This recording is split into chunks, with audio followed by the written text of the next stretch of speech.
Chosen one, anchor your spirit to every word I am about to speak. That restless feeling you have been carrying, the one that sits right behind your eyes and refuses to let you sleep. It ends here. God cannot hide this from you anymore. The truth has been pressing against the walls of heaven trying to reach you, and today, right now, in this exact moment, the seal breaks. Not next week, not when you feel more ready. Today, and the enemy knows it. That is exactly why the last 72 hours have felt like warfare you could not explain and could not name. Think about it. Maybe you have been moving through your days this week, feeling like something monumental is right on the edge of your awareness, but you cannot quite reach it.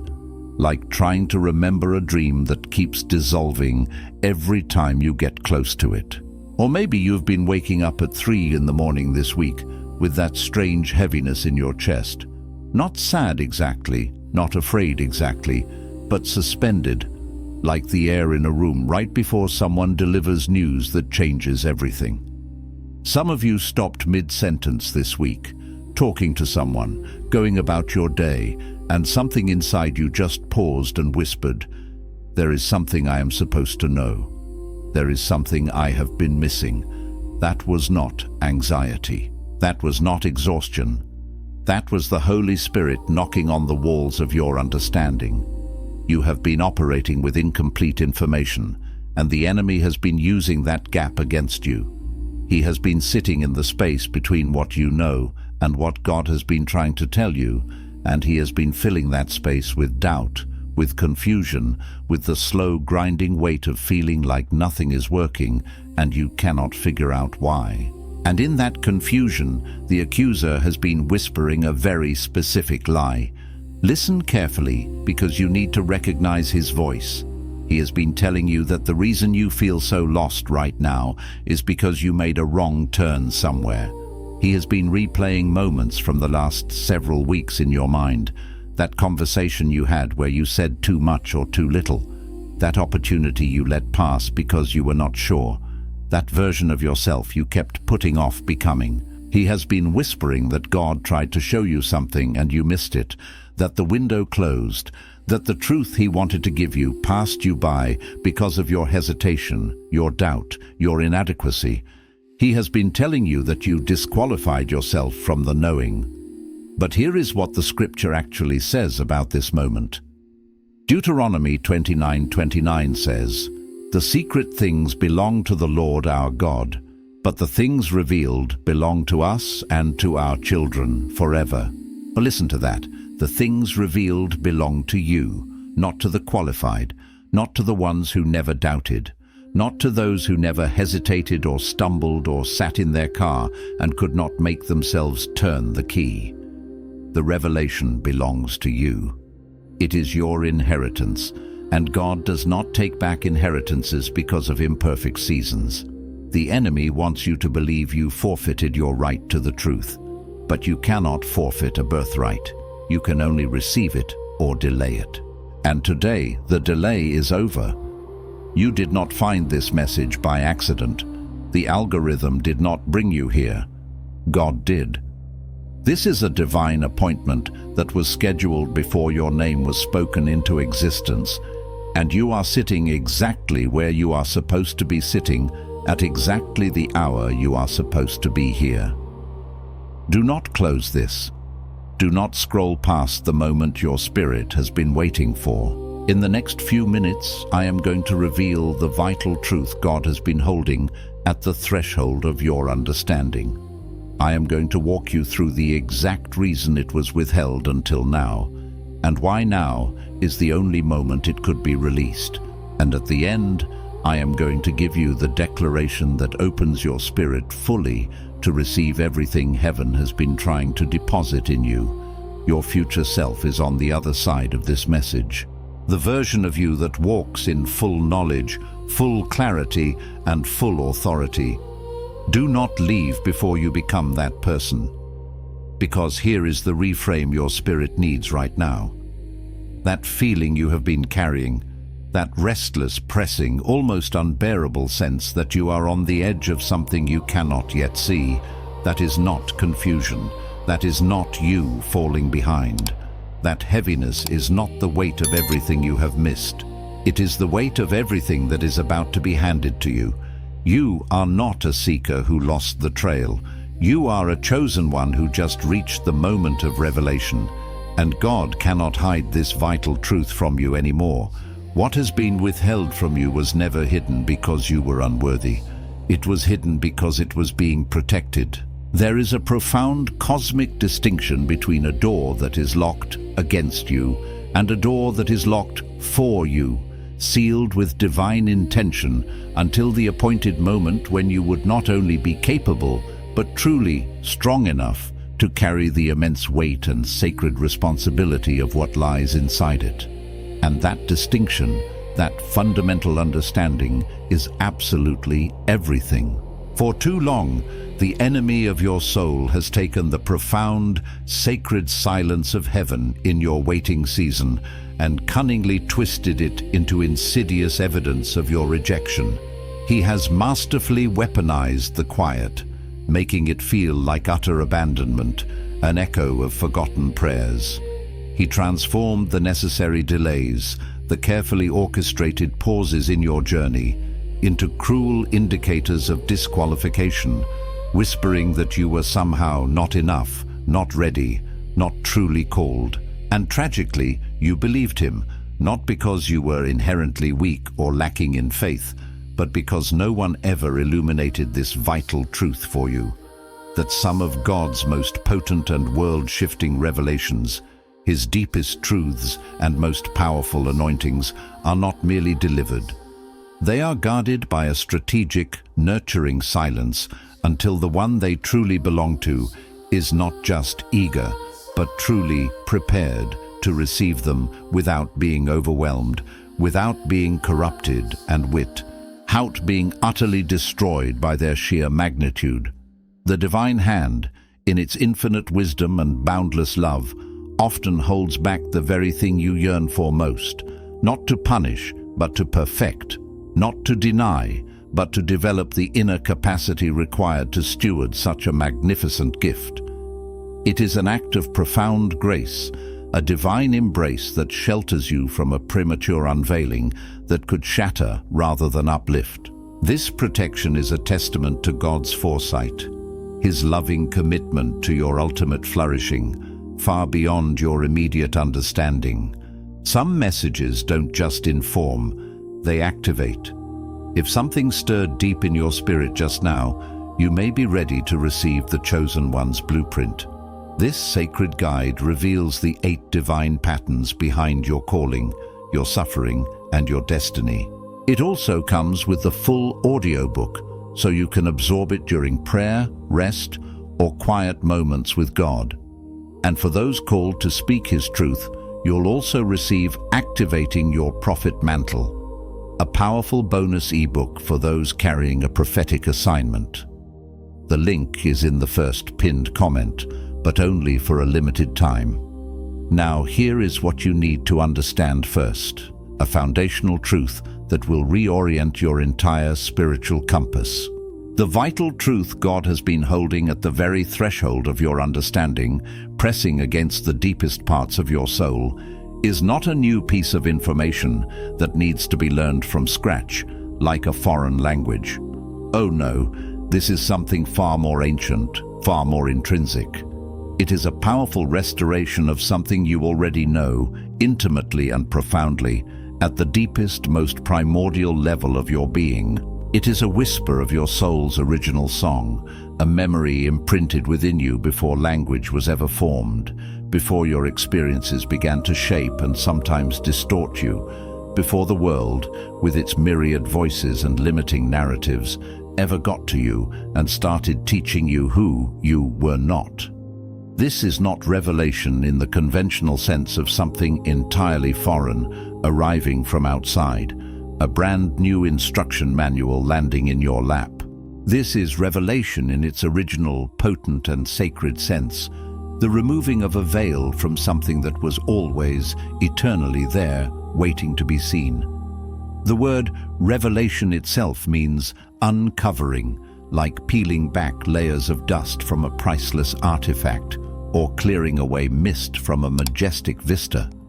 And what God is painstakingly, lovingly uncovering in you right now is not a new identity you must strive to earn or embody. It is the original one. It is the divine blueprint of your being, the immaculate design that was spoken over you in the councils of heaven. This is the very identity the enemy has spent your entire life relentlessly trying to bury, trying to obscure under layers of misinterpretation, under the weight of wounds that told the wrong story about your worth and your purpose. Under the suffocating burden of versions of yourself you felt forced to perform because the true, radiant and powerful version felt too dangerous, too vulnerable, too magnificent to show to a world that might not understand or might even reject it. It's the breaking of the shell to reveal the diamond, not the creation of a new gem. It is the unveiling of the masterpiece, not the painting of a fresh canvas. But here is where this understanding goes even deeper, touching the raw nerve of spiritual progress. The reason most people never truly step into full luminous clarity, never walk in the unfiltered light of their authentic identity and calling, is not because the truth was never revealed to them. Oh no, the truth in its myriad forms often whispers and knocks persistently. The deeper, more painful reason is that they simply cannot receive what they do not, at a fundamental level, believe they deserve. Revelation is not merely intellectual apprehension. It requires an inner vessel, a spiritual container that is prepared and worthy to hold such potent truth. And the process of that preparation, let me assure you, is rarely comfortable. It is often a refining fire, a sculpting hand that feels more like pressure than gentle touch. Think about Moses in the wilderness, a profound and poignant example. 40 long years of silence. 40 years of a man who once carried the regal identity of royalty, educated in the finest courts of Egypt, now tending to flocks of sheep in the desolate, scorching desert.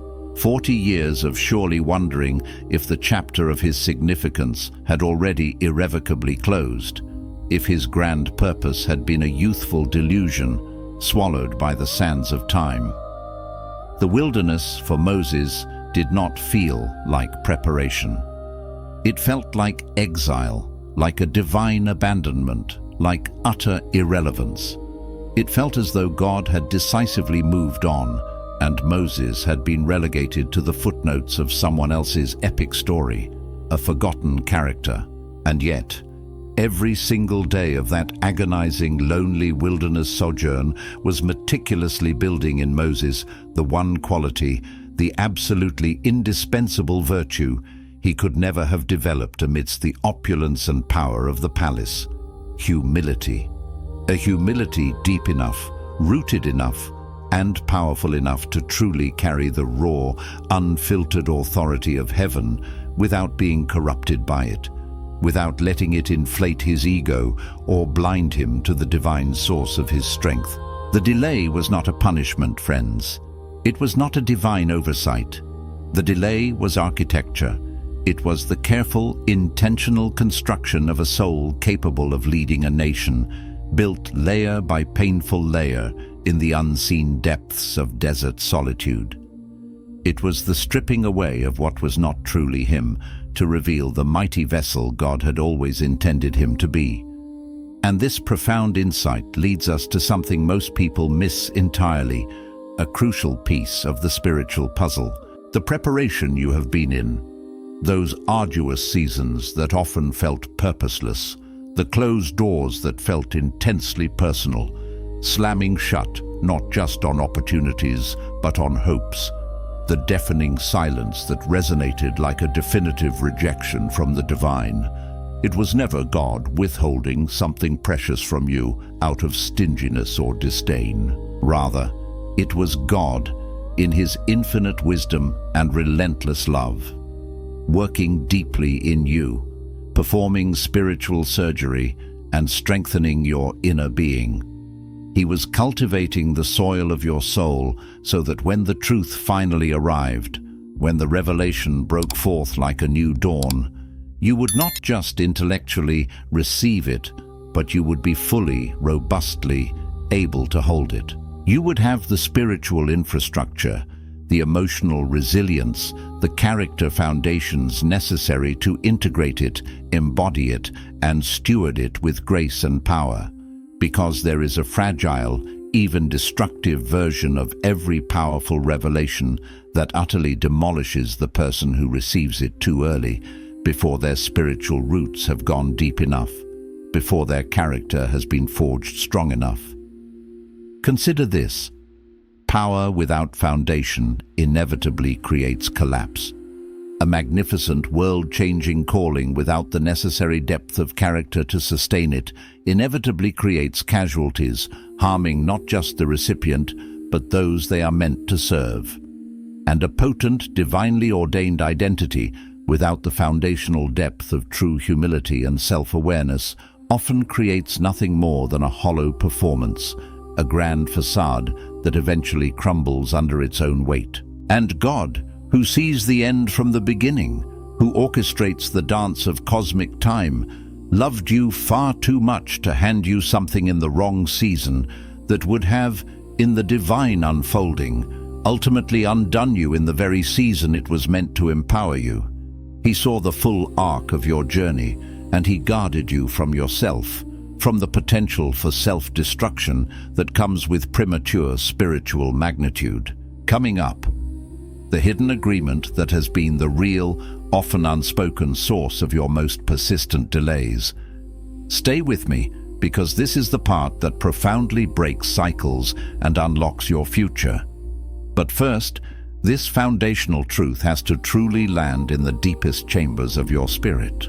That pressing, restless weight you have been carrying within you, that persistent hum or quiet ache that has been sitting in your chest, a constant, undeniable presence. It is not spiritual static, friends. It is not just random noise in the ethereal realm. It is a powerful, undeniable spiritual signal.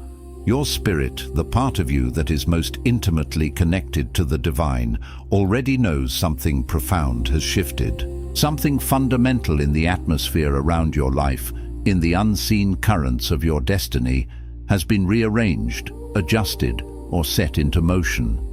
And that deepest, most knowing part of you, the part that lives closest to God's heart, recognized it, registered it, and responded to it long before your mind had the rational language or logical frameworks to articulate it.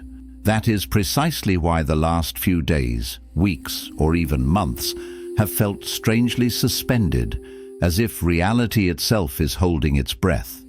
That is why ordinary moments have carried an unusual, almost sacred weight, an undercurrent of significance that defies explanation. You have, without fully realizing it, been standing at a spiritual threshold, a pivotal gateway between what was and what is destined to be. And something profound within you has known it, deeply and instinctively, even when nothing in your visible circumstances, nothing in your external reality, had yet confirmed it. It's the subtle tremor before the earthquake, the shift in the wind before the storm, the stirring of life within the seed long before the sprout breaks through the soil. It is the undeniable evidence of God's unseen hand at work, preparing the way, aligning the constellations of your destiny. And that brings us directly to the real turning point, the crucial pivot where many lose their way. Most people who find themselves standing at a potent, life-altering threshold like this one do exactly one thing, a subtle but devastating misstep that sends them spiraling back into old cycles instead of propelling them forward into the breakthrough they desperately crave. What is it? They wait for permission that God already gave. They stand directly at the wide-open door, the one heaven meticulously prepared and flung open for them, and they hesitate. They wait for someone else, a respected pastor, a trusted prophet, a perfectly worded confirmation text message, an unmistakable sign etched across the clouds. to explicitly tell them it is safe, it is right, it is time to walk through. And while they are paralyzed by this need for external permission, while their gaze is fixed outward, the enemy is working overtime with diabolical efficiency to manufacture and present countless reasons why the door isn't really open, why the timing isn't really right, why they aren't really ready. He does not even need to expend energy to physically close the door. He just needs to keep you standing in front of it long enough, paralyzed by indecision and doubt, for that doubt to metastasize and begin to feel like profound wisdom, like spiritual maturity, like responsible discernment. He convinces you that caution is prudence, when in fact it is capitulation to fear. He turns the waiting into a trap, obscuring the divine mandate that has already been spoken over your life. He thrives in the hesitation, knowing that an open door left unentered eventually loses its power and allure. What most people do not realize, a truth often obscured by the noise of modern life, is that discernment and fear can sound almost identically persuasive when your spirit is not deeply anchored in God's truth, when your inner compass is not recalibrated by His presence. Both voices, in their initial pronouncements, will often tell you to pause, to wait. But the critical difference, the one that defines your destiny, lies in what that pause is pointed toward, what direction it asks your soul to lean. Fear, that cunning adversary, points relentlessly inward, toward your perceived inadequacy, toward the ghosts of your past failures, toward every single reason you have ever conceived that tells you that you are not enough, not worthy, not capable. It focuses on limitation, on what's missing, on perceived dangers. Discernment, on the other hand, the voice of the Holy Spirit, points always upward, toward God's perfect timing, toward His sovereign movement in the unseen realms, toward the precise season that is being meticulously aligned on your behalf, often far beyond your earthly comprehension. And the most effective way you tell the difference, the infallible test, is not by endlessly analyzing the exact cadence or emotional tone of the voice itself. It is by profoundly examining what that voice, whether it be fear or discernment, is ultimately asking you to do with your identity. Is it asking you to shrink, to retreat, to make yourself smaller, to hide your light, to diminish your potential, to abandon the vastness of who God created you to be? Or is it asking you to be still, to be patient, to endure the silence, precisely while you are being enlarged, while your capacity is being expanded, while your inner vessel is being strengthened to hold the magnificent, audacious, world-changing purpose that God has already destined for you? One shrinks, the other expands. One contracts, the other prepares for boundless growth. This is the profound key. And once that click, that moment of profound realization, happens within your spirit, everything, truly everything, shifts into crystal clarity, because then you grasp, with unshakable certainty, that the waiting you have been in was never passive. It was never a cosmic oversight, nor was it you being forgotten or passed over or left in the margins of divine history. No, beloved, it was God actively, powerfully, and intimately doing something beneath the surface of your visible life, in the unseen depths of your spirit. It was the master architect working in the darkness and silence, laying foundations that only eternity will reveal.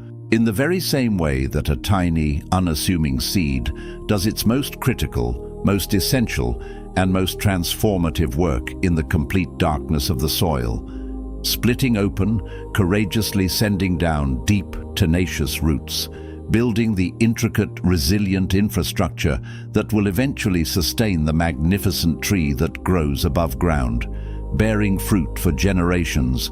God has been doing His most essential, most foundational, and most powerful work in you during those very seasons you could not see, those times of hidden labor and silent growth. The breakthrough you are now on the very precipice of stepping into is not separate from the suffering you have been through, not an isolated reward distinct from your trials. Oh no, it is intricately, divinely built on it. The roots went down deep into the difficult soil of your experiences, precisely so that the fruit, the glorious abundant fruit of your calling and destiny, could come up, strong and vibrant and enduring. Your deepest pain has been the very soil in which your greatest purpose has been taking root, unseen, until now. Coming up, what I am about to share next is the part that almost no one truly wants to hear, for it demands a level of honesty that can be uncomfortable, but it is the exact, precise key to walking fully, powerfully, and unreservedly into everything God has meticulously prepared and perpetually waited to unleash through you. Stay with me. Now let us talk about the agreement you did not even know you made, a silent covenant forged in the crucible of prolonged expectation, because somewhere in the profound, often bewildering, middle of the waiting, somewhere between the multitude of unanswered prayers that seemed to vanish into the ether, the pervasive confusion that clouded your purpose, and the sheer spiritual and emotional exhaustion that weighed down your soul, most chosen ones, without conscious awareness, quietly sign a very specific, insidious contract with limitation. They do not do it consciously, no. They don't sit down, pen in hand, and deliberately decide to give up on their calling or diminish their divine destiny. It happens in a much more subtle, almost imperceptible way, like the slow erosion of a riverbank. It happens when the pain of hoping, the vulnerability of perpetually reaching for a promise that seems perpetually out of reach, becomes too costly, too emotionally taxing. And in a misguided attempt at self-preservation, the mind, in its protective instincts, begins to subtly lower the ceiling of what is truly possible. Belief that most sacred and potent force slowly, imperceptibly, gets renegotiated down to something more manageable, something that feels safer, less likely to lead to further disappointment. This happens not because God, in His infinite truth, ever said the promise was smaller or less grand or less miraculous. It happens solely because the extended wait, the prolonged silence, the perceived absence of breakthrough made it feel psychologically safer, more realistic, to expect less. And that internal agreement, that quiet, unconscious reduction of what you believe is truly possible for your life, for your calling, for your future, does infinitely more damage than the enemy's most direct, most ferocious attacks ever could, because it doesn't feel like defeat. It feels like wisdom. It feels like maturity. It feels like finally being realistic, finally letting go of childish dreams. But it is a profound, soul-crippling lie, meticulously dressed in the deceptive language of growth and spiritual pragmatism, designed to keep you tethered to a smaller version of your destiny. Consider the prophet Elijah in one of his most human, most vulnerable moments. After calling down fire from heaven, after a magnificent display of divine power, he fled to the wilderness, sat under a solitary juniper tree, and told God, with raw, unfiltered honesty, that he had had enough. One of the most powerful, most spiritually forceful individuals of his generation, a man who had stood against hundreds of false prophets and witnessed divine intervention on a scale rarely seen, was so utterly depleted, so profoundly broken by the crushing gap between what God had clearly shown him was possible and what his current, desperate circumstances were reflecting back at him, that he asked to die. And what did God do? The God of roaring fire and cosmic might did not rebuke him. He did not launch into a sermon, reminding him of his calling or chastising his lack of faith. He did not tell him to toughen up. Instead, in an act of profound, tender mercy, he sent an angel who gently touched him and said simply, "Arise and eat." Because what Elijah needed in that moment was not a theological discourse or a stern lecture. It was pure, unadulterated nourishment for the journey ahead, sustenance for his body and soul. God met him in his most contracted, most depleted, most utterly broken moment of agreement with limitation, not with condemnation, but with tangible, life-giving provision. He understood that the spirit, like the body, sometimes needs to be restored before it can resume its appointed task, before it can break the silent agreement with expectation. And this, friends, is where the true confrontation begins, not with external forces, but with an internal reckoning. Because the agreement you need to profoundly, unequivocally break today is not with the enemy. The enemy, by his very nature, does not need your agreement or your permission to attempt to harass, hinder, or destroy you. He will always seek to do so, regardless of your consent. No, the agreement you need to shatter, to absolutely obliterate, is the one you made, unconsciously or consciously, with a version of yourself that was meticulously formed in the crucible of your pain, shaped by your deepest wounds and disappointments.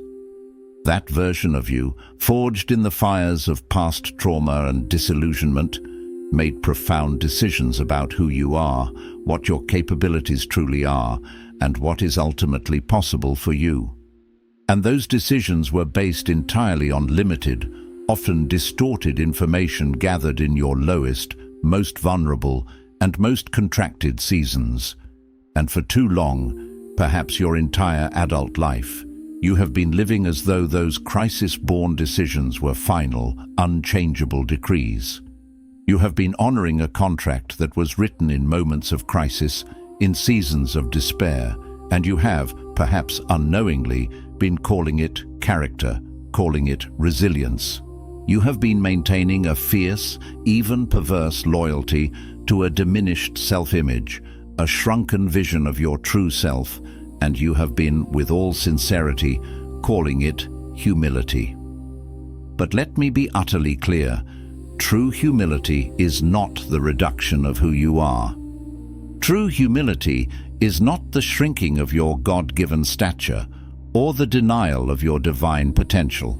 On the contrary, true humility is the accurate, unflinching assessment of exactly who God, in his boundless wisdom and power, made you to be, in all your glory, your strength, your unique gifting, and your vast potential. And then, it is having the audacious courage to actually be that person, to embody that true identity, to walk in that full anointing, even when it feels too large for your current comfort zone, even when it inevitably invites opposition and misunderstanding from a world that prefers you small, even when the gap between who you are becoming and who you have been is so profoundly uncomfortable that it makes every fiber of your being scream for you to retreat back to the familiar, albeit some confines of your past self. True humility is acknowledging the source of your power, not denying the power itself. But let me challenge you with something that goes even deeper than that, piercing through all prior layers of understanding.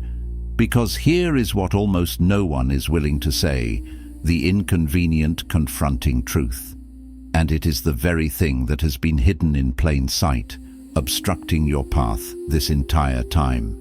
The ultimate, deepest thing that has been blocking your breakthrough, the final barrier that sits beneath all the others, is not, in its essence, the enemy's overt power.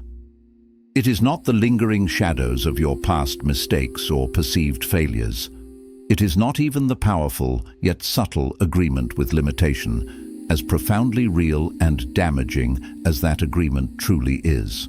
No, the deepest, most entrenched barrier, the one that requires the most courage to dismantle, is that some hidden protective part of you is profoundly afraid of what your life will require, what demands will be placed upon you, once you fully, irrevocably receive this truth and step into its light.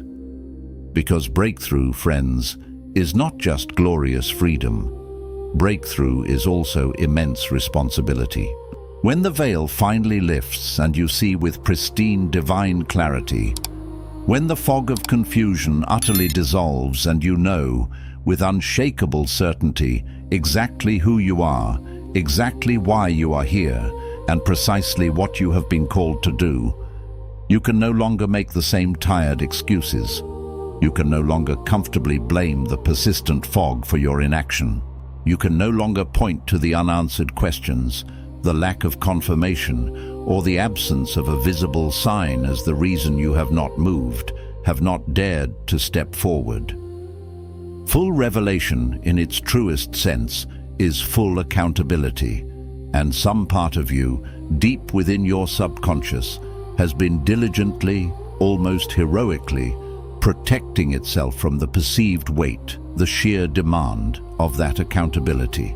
It has done so by orchestrating a subtle dance of staying just unclear enough, just confused enough, just uncertain enough, to remain just comfortable enough, just hidden enough, just stuck enough, to never ever have to fully show up in the magnificent, terrifying, and utterly glorious fullness of your divine design.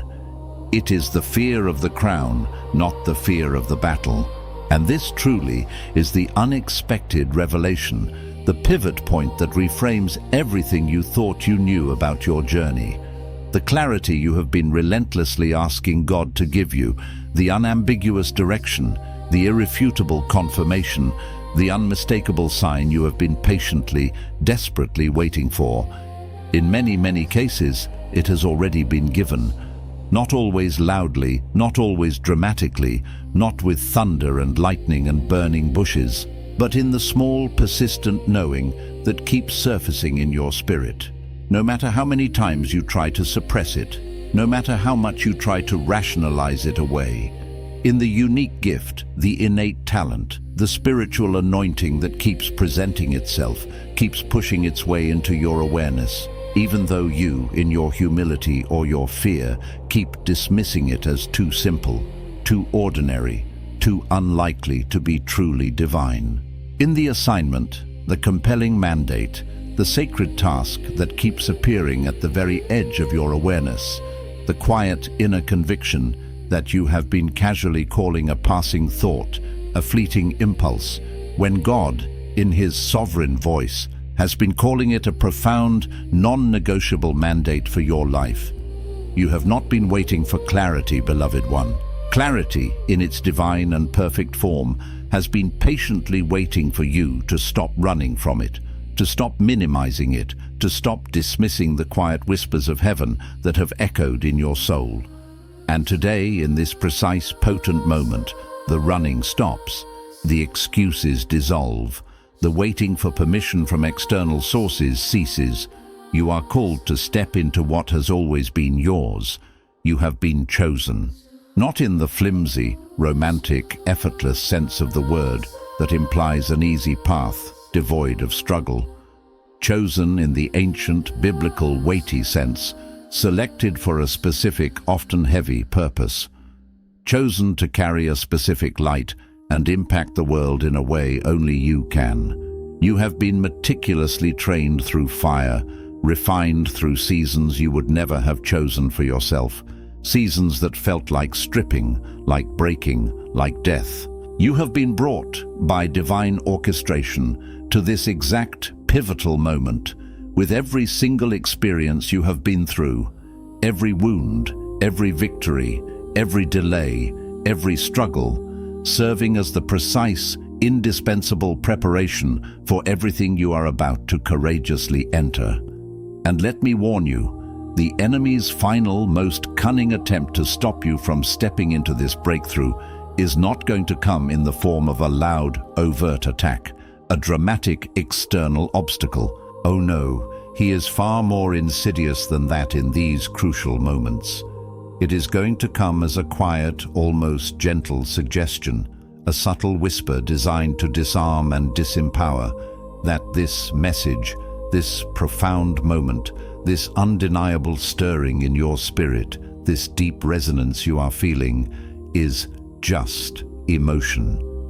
just another fleeting wave of inspiration that will inevitably fade by tomorrow morning, leaving you back where you started. Do not, under any circumstances, let him have that foothold. Do not give an inch to that lie. What you are feeling right now is not merely emotion. It is profound, divine activation. It is the Spirit of God stirring within you, a summons to rise.